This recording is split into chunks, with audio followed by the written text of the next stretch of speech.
Raising sheep in Pahalgam would end up confronting terrorists who had kidnapped 50 people. You must have heard the saying, Jako rakesai mar sake nakoi.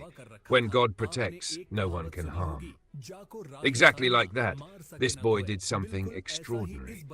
If it weren't for this 13-year-old boy, 50 people would not have been alive today.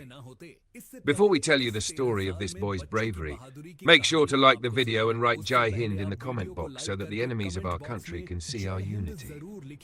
Now, let the story begin. The first rays of the sun had spread across the valleys of Pahalgam. The shining light on the snow-covered deodar trees gave the illusion of a heavenly world. The water of Lidar River, crashing against the stones, was creating sweet music. A small group of tourists had set up tents by the river. Children were playing with balls, women were laughing and making tea, and some tourists were busy capturing the beauty of this paradise with their cameras. Among them, in the lap of the hills, a 13-year-old boy, Arif, had gone out to graze his flock of sheep, as he did every day. His face had innocence, and his eyes sparkled with a desire to understand the world. Arif's family had been living in this area for generations. His father, Yusuf, was a modest farmer, and his mother, Fatima, managed their small house, but their hearts were big. Arif, don't go too far, Fatima called out in the morning. There was some strange activity last night across the jungle.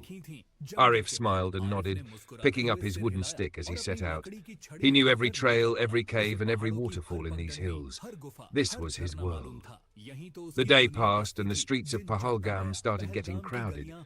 Children played in the snow on one side, while tourists arriving in groups caused a ruckus on the other side. The aroma of warm Kashmiri tea, kehwa, and bakar khani lingered in the air. However, in a distant valley, there was some strange activity. 4 men dressed in what appeared to be army-like jackets were quietly gathering near an old temple. Their shoulders bore heavy bags and their eyes showed an odd hardness. Nobody noticed them, as tourists in all kinds of outfits were common in Pahalgam. Arif, while grazing his sheep, climbed a high mound. From there he could see the entire field. His sharp eyes noticed these strangers' movements. They were looking around suspiciously, as if searching for something or deciding on their next step. Arif became suspicious.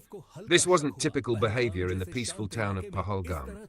Silently, he hid behind the bushes and continued to observe. After a few minutes, the 4 men communicated through gestures and slowly made their way towards the tourist camp. Arif realized they were not tourists. His heart raced. He quickly ran down the hill and towards the village. But as soon as he entered the market, he noticed 2 jeeps with blacked-out windows, moving without license plates. The drivers were masked, and they carried heavy guns. Arif stopped in his tracks. This was the first time he had come so close to real fear. Suddenly, chaos erupted. Armed men entered the crowd. They didn't shoot, but showed their weapons, forcing everyone to lie down on the ground. Shouts echoed. Tourists, shopkeepers, children and elders all panicked and laid flat. Some women began to cry, and children screamed. Arif quickly hid behind a shop. His body trembled, but his eyes were wide open and his mind was racing. The armed men separated around 50 people, including foreign tourists, Indian visitors and local shopkeepers. They lined them up, warning anyone who tried to escape that they would be shot. Arif saw his father, Yusuf, among the captives. His heart skipped a beat, but there was no time to cry out or panic. He had to do something. He quietly observed the terrorists' movements. One of them was speaking on the phone, possibly contacting his group to begin their operation. Arif's eyes lit up with determination. He realized that if he didn't act now, everyone would be doomed. He turned around, with a chilling resolve in his heart. The skies of Pahalgam had gone silent.